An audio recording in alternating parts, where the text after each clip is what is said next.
1 Samuel அதிகாரம் 5. பெலிஸ்தியரிடம் உடன்படிக்கை பேழை. பெலிஸ்தியர் கடவுளின் பேழையை கைப்பற்றி அதை எபனேசரிலிருந்து அஸ்தோத்திற்கு கொண்டு சென்றனர். பெலிஸ்தியர் கடவுளின் பேழையை தாகோன் கோவிலுக்கு தூக்கி கொண்டு வந்து தாகோன் சிலை அருகில் வைத்தனர். அஸ்தோத்தின் மக்கள் மறுநாள் அதிகாலையில் விழித்தெழுந்த போது தாகோன் சிலை ஆண்டவரின் பேழைக்கு முன் முகம் குப்புற தரையில் விழுந்து கிடந்ததை கண்டனர்.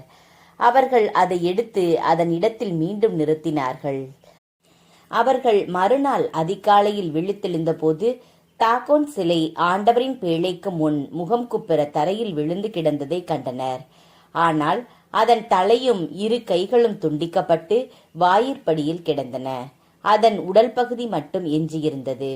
ஆகவேதான் தாகோனின் அர்ச்சகர்களும் தாகோனின் கோவிலுக்குள் செல்லும் அனைவரும் அஸ்தோத்தில் இருக்கும் தாகோனின் வாயிற்படியை இந்நாள் வரை மிதிப்பதில்லை. அஸ்தோத்தின் மக்களை அழிக்கும்படியாக ஆண்டவரின் கை அவர்களை வன்மையாக தாக்கியது. அஸ்தோத்து வாழ் மக்களையும் அதன் எல்லைக்கு உட்பட்டவர்களையும் அவர் மூலக்கட்டிகளால் வாட்டி வதைத்தார். அஸ்தோத்தின் மக்கள் இவ்வாறு நிகழ்ந்ததை கண்டபோது, இஸ்ரேலின் கடவுளது பேழை நம்மிடையே இருக்கலாகாது, ஏனெனில் அவரது கை நம்மையும் நம் தெய்வம் தாகோனையும் வன்மையாக தாக்கியுள்ளது என்று பேசிக்கொண்டார்கள். ஆகவே அவர்கள் ஆள் அனுப்பி பெலிஸ்தியர் தலைவர்கள் அனைவரையும் ஒன்று திரட்டி அவர்களிடம், இஸ்ரேலரின் கடவுளின் பேழையை நாம் என்ன செய்வோம் என்று கேட்டனர். அவர்கள் இஸ்ரேலரின் கடவுளது பேழையை காத்து நகருக்கு எடுத்துச் செல்ல வேண்டும் என்று பதிலுரைத்தனர். அவ்வாறே இஸ்ரேலரின் கடவுளது பேழையை எடுத்துச் சென்றனர்.